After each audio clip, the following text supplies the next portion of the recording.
At first glance, the Tecware Nova M might seem too good to be true. It's got tempered glass, cost only like 30 plus 40 Singapore dollars or 30 USD, about that. So what is the catch? How is it so cheap and it has tempered glass and filtered air intakes and 320mm fan? What is the catch that makes it so cheap?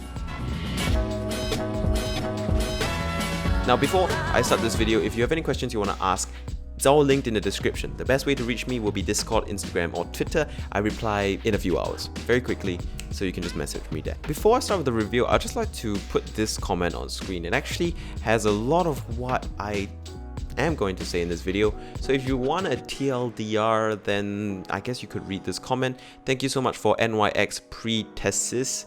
I don't know if that's how I pronounce your name, but basically I agree with most of the things said here and almost all of the things said here, but I do add on a lot of detail and elaborate on these points in the video, so keep watching if you don't just want to read this review. But thank you so much to this commenter, because these comments are what make my channel lively and live and exciting. So the Tecware Nova M is honestly quite an impressive case. It looks really good in my opinion, reasonably clean lined. It's got that glorious looking tempered glass case, tempered glass side panel, and it has a very sensible layout that I actually enjoy. So let's start off with its drawbacks then, because the pros are pretty obvious with this case. You know, the nice looks, the nice free fans, the magnetic dust filter, and the tempered glass. All these things very obvious, and I will talk about that at the end of the video and go in depth about that in the end of the video. I'm gonna start with the cons, because that's probably the thing you're most worried by. Such a good case for such a price. What are the drawbacks? First thing is definitely build quality. So the build quality of this case isn't that great. The metal is kind of thin, kind of flimsy, kind of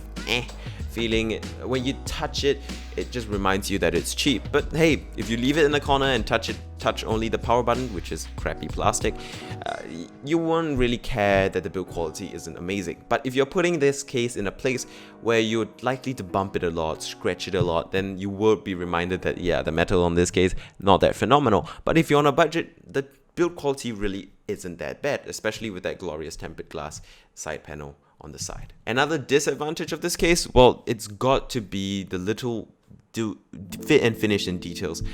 You've got a lot of sharp edges here, the panels are all riveted together, so as it's very related to build quality, but this one's more about attention to detail, this case. But that's understandable. Once again, it's a cheap case. It's not terrible, but it is quite bad still for any PC case out there. Another thing that is a problem with this case is definitely cable management. It's going to be tough. You've got all the cable management holes that you want for cable managing. You've got all the little hooks for tying your zip ties down if you want for cable managing, and that's great. And then you've even got this double chamber design that is very common nowadays, that allows you to hide a lot of your excess cables from a semi or fully non-modular power supply down there. But the problem is that space between the side panel and the motherboard tray is kind of too little. So if your PC, your power supply cables are a bit too thick, you're gonna have a hard time closing the side panel, especially if you have one or two cable overlaps. I spent a good hour cable managing this case before it was satisfying and came out neat at all. So I frankly thought, hey, this case is quite a bit hard to work with, especially if you're a beginner and you are not too sure with where the cables go and you can't, say, plan out a rig properly from the get-go.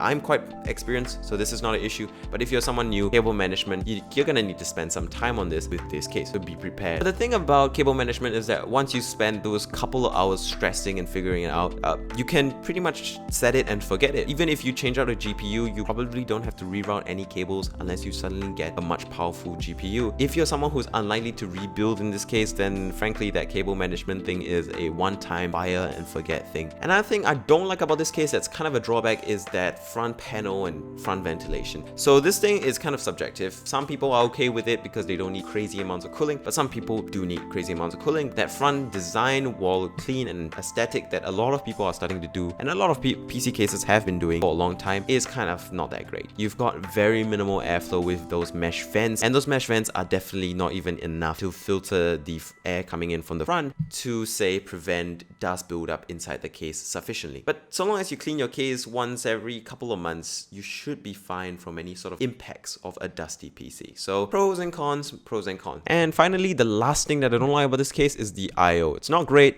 because you only have 2 USB 3 ports, a headphone and a mic jack, and the power reset switch feels kind of cheap. But frankly, not that much of an issue. I/O is not great, but hey, it's still okay, I guess. So we've talked about the bad stuff, the drawbacks of having such a cheap case, which, you know, it's, to be fair, it really is an extremely cheap case, and the good stuff, they provide a lot of value. So let's talk about that good stuff, and then you can decide whether it's the right case for you. In terms of good stuff, the things that are really truly stand out that aren't the features that they constantly advertise, which is the tempered glass, the 3 free fans, and of course, magnetic dust filter on top, and of course, the design.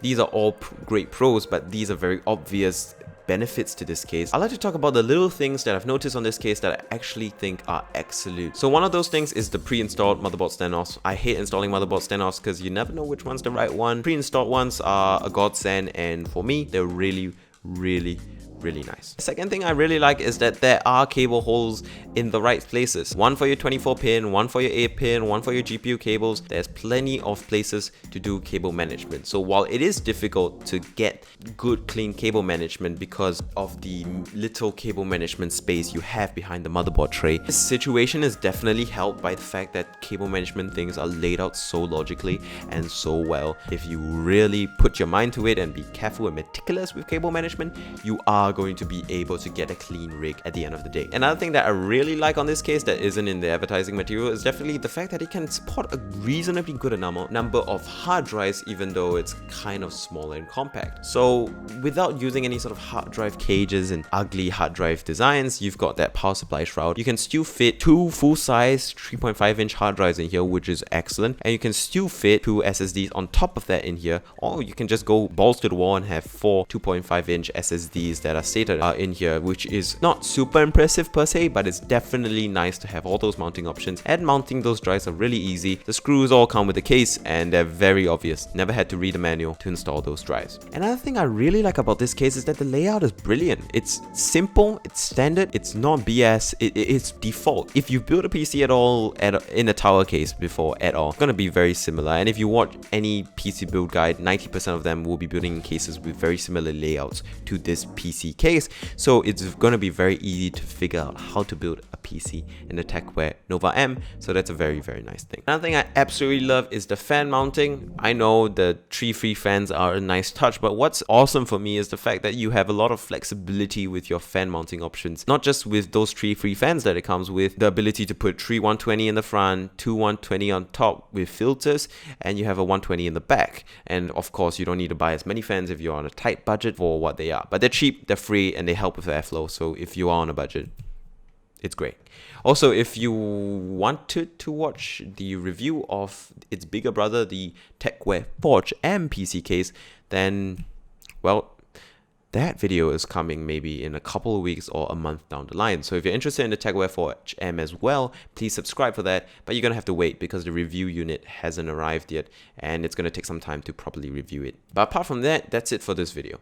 I'm going to conclude here and say that the Tecware Nova M is a really good PC case. It's not bad in any way, shape, form whatsoever. And there are certain drawbacks, severe drawbacks, but these drawbacks are only severe to certain use cases, and I think for the general average consumer, it's not going to be much of a concern. And also some of these concerns, such as the messy and difficult cable management, are things that are one-time issues or issues that you don't really have to deal with very often. So while it isn't going to be the perfect case, because it's not the most expensive, that's understandable, it's definitely an insane amount of value.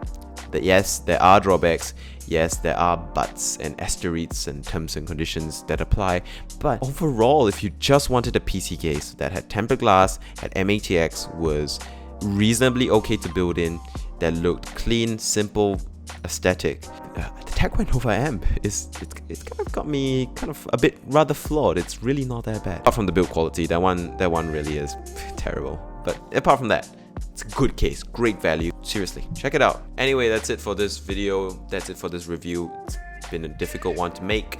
Hopefully you guys found it helpful. If you guys did, please like, subscribe. You know the drill. That's for sure. And thank you so much for watching. I'm gonna head out now. See you soon. Oh yeah, and I need to react to the comments of the last video. Okay, so Peter Su just commented on my lapel video. Support local. Thank you so much for your support. Yes, please support Singaporean creators of any kind, because we have a small market. It's tough, but you know, try my best. Cobweb is like asking if I was on crack because I said I want my mouse to be uncomfortable and comfortable. What I meant by that statement in my G304 unboxing is that I like my mouse to be kind of a in between. I want it to be comfortable to hold for a long time, but I don't want it to be so comfortable that, you know, all my muscles relax and it just goes slack using the mouse. So when I'm, say, holding an angle, my mouse isn't so comfortable that my hand kind of just falls asleep. That's the point of that statement. Paul Adrian commented on a really old video of mine. This guy deserves more likes. Thank you so much. I appreciate your comment. Definitely like that compliment. Very grateful for it.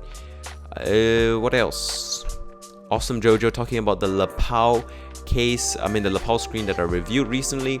It works great for laptops and it works great for Samsung DeX. That is true. I didn't talk about Samsung DeX in my video. It's very good and very useful for Samsung DeX, so that's very nice. We've got some other things. Okay, so that's it for the comments. I guess I'm really gonna end the video here. See you guys next time. Bye.